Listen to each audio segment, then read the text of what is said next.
Hi all. No matter what kind of computation work you do, when you are working with high performance computers, it's important to optimize your jobs and use your HPC resources as efficiently as possible.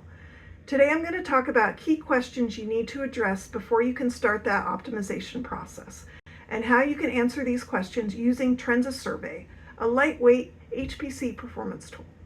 If you don't have access to Survey, I'll also show you how to get similar information using commands that are commonly installed on HPC clusters.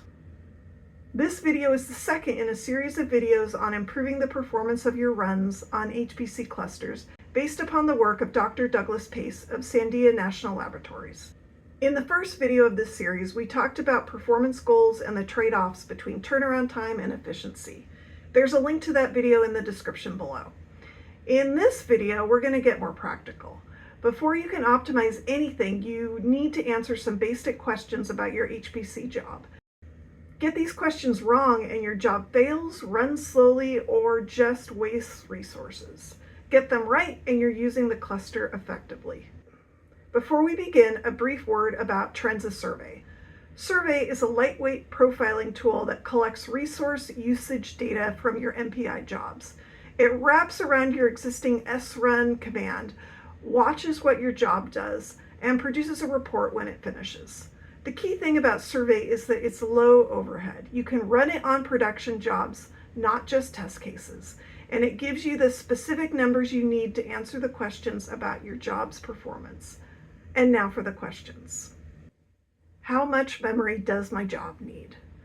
Memory is one of the key resources needed by all compute jobs. If you run out of memory, your job ends unexpectedly and you could lose important data. If your job has excess memory, it may be possible to add more work to the node and use your resources more efficiently. In the survey output, look for the memory breakdown section. In the first line, Survey reports how much memory is estimated to be available per rank. This is calculated by looking at the memory available as reported in the /proc directory on the first compute node just before the job runs, and dividing by the number of ranks on the node. You can also get this information by using the free command on the compute node before your run. Survey also reports the maximum resident set size, or max RSS. This is the high water mark of physical memory that the rank or thread used during execution.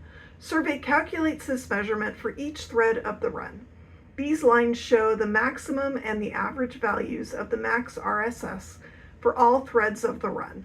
The percentage of the memory used of the estimated memory available is also given here. If you don't have access to Survey, you can use the time command with the -f%m option to get the max RSS data for completed jobs. Then compare that info to the info you got with the free command before you ran your job. To get that information per rank, of course, you'll need to divide both values by the number of ranks on the node. The maximum memory used is what matters for planning, because if any single rank exceeds available memory, your job dies. So try to make sure that on average, the memory used per rank is less than the estimated memory available per rank. How many nodes do I need to allocate? Once you know your memory's requirements, you can calculate the number of nodes that you need. Compare the estimated memory available to the rank against the actual memory usage. If the usage is well below the available memory, and if there are additional cores available on the node, you may be able to increase the number of ranks per node and thus make your job more efficient. If the memory usage is close to the estimated memory available, you may want to increase the number of nodes to increase the memory available. Since you will then also add more compute resources with those nodes, you may want to also increase the number of ranks to take advantage of them. How much time do I need to allocate? Survey breaks down the total runtime into MPI, I/O, and compute time. Adding more ranks can decrease the total runtime, but it can also increase the amount of MPI communication needed and thus decrease job efficiency. Look at the percentage of MPI time to the total job time. If this number is high, adding more ranks might not significantly decrease the total job time. If you don't have Survey, you can figure out how long your job takes by using the time command. This gives you the wall clock time, user time, and system time. If the sum of the user time and the system time is a lot less than a total wall clock time, then that's an indication that the application could be spending time waiting on activities such as I/O or MPI communications. Without Survey or another profiling tool, you won't have any specific details on how much of the time is going into I/O or MPI. How do I distribute ranks over the nodes? Survey gives you the run's affinity information. That is, the mapping of how cores, CPUs, and their associated NUMA domains were assigned to the MPI ranks of your job. It's important to spread out your ranks across the available NUMA domains so that you can have access to each domain's memory resources. It's also important to spread out your ranks across the available cores so that you don't have the same core assigned to more than one rank. There's all kinds of things that can go wrong with affinity. If you would like more information, I'll leave a link to another video on affinity in the description. Without Survey, if you're using srun, you can use --CPU bind equals verbose in order to get the affinity information of your job. But just a warning, the output isn't easy to read. To get NUMA info about the node, you can run the command numactl --hardware. Is my job spending too much time in I/O? HPC jobs often spend a lot of time performing I/O operations during functions such as writing checkpoints and visualization files. Whether your job is writing one file per rank or using a single file for all ranks, it's important to make sure that your I/O configuration is set correctly for your use case. Survey can't directly answer the question of whether your job is spending too much time in I/O. That depends on your specific needs, but it can tell you how much time your job spends in I/O compared to its total runtime. Excessive I/O time, whatever that means for your situation, could indicate that your I/O configuration is not set up correctly. Survey provides information that alerts you to a potential problem deserving your attention.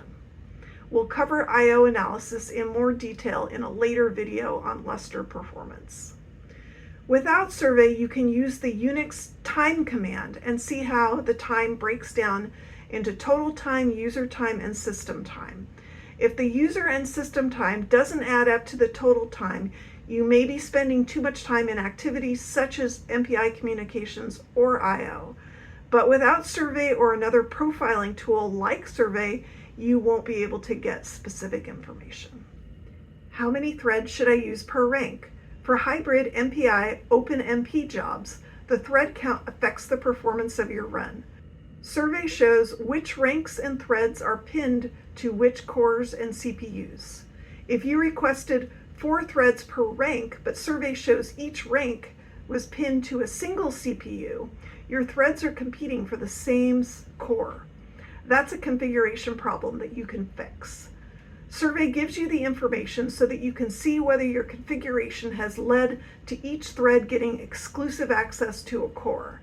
When deciding how many threads to use per rank, you want to make sure that each thread can have its own core. If your application is MPI only, make sure that you have as many ranks on the node as you have cores. Have I set my rank and thread affinity for best results? This is where Survey really shines. The affinity option shows the CPU mask for every rank and thread, which CPUs they were allowed to use during execution. Good affinity means ranks are pinned to specific cores within a NUMA domain.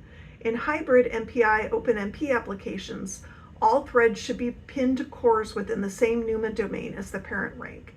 Bad affinity means ranks can migrate, causing cache misses and remote memory access. Survey shows this visually. You can see at a glance whether your ranks and threads are well distributed with respect to affinity or whether they are a mess. We'll go deep on interpreting affinity patterns in a future video on affinity. Trenza Survey gives you the data to answer fundamental questions about your job: memory usage, timing, rank distribution, I/O costs, and affinity. It's all there in one report. If you like this video, please give us a thumbs up and make sure to subscribe to our channel. Thanks so much, and we'll talk to you later.